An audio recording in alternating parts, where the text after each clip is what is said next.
Hello, I'm going to show you some basics in creating an assessment in Schoology. Okay, a lot of these end up being mistakes. So I'm going to go into my practice course.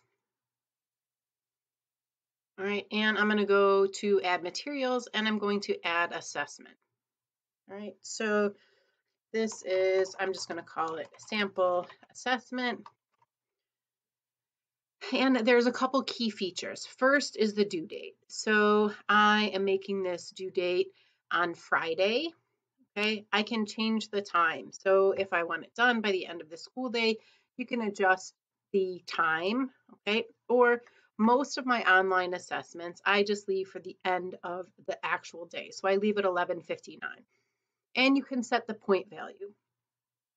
If you have only 30 points on your assessment, it'll calculate it out of 100 when it does the calculations.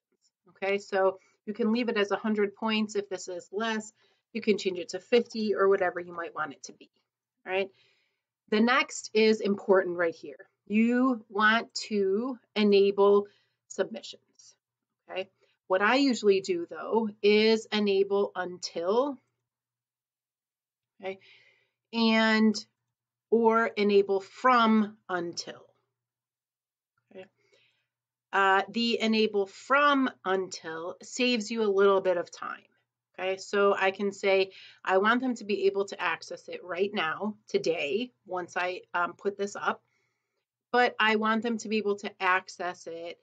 The due date I set at 9:25. Here's the at 11:59. Here's the thing. If a student is finishing it at literally 11:59 and trying to submit it, sometimes there's a glitch.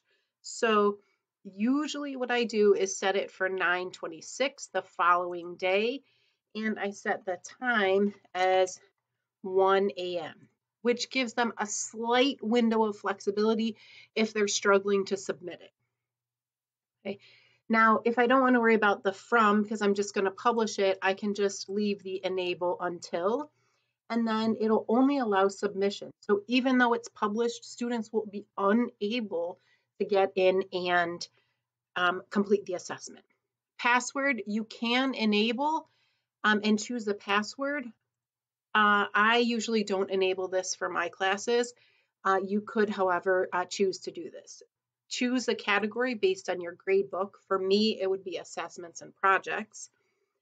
You would need to choose a grading period. In my test class, I don't have any grading periods, but you would choose Q1, Q2, or however your grade book is set up. Factor here. Now, this might be a minor quiz, so I only want it to count as half, so I put a factor of 0.5. This may be a unit test, and I want it to count double. I could put a factor of 2. Okay, I'm just going to leave this as a factor of 1. Okay, scale, numeric.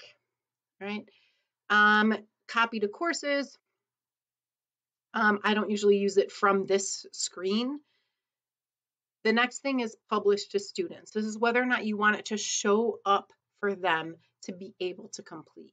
If you are still writing the assessment, I recommend having it unpublished for now, right? The last thing is individually assigned. Here, I only have one student. So if I start typing, that's me, I'm the practice student. If I start typing any student name, I can pick a single student and only assign it to them. So even if I have 50 students in the class, I could assign it to a specific student. You could assign it to groups of students. Say this is a makeup test and it's only for particular students. You could easily assign it individually that way. If you don't choose individually assign, okay, then it will remain assigned to everyone.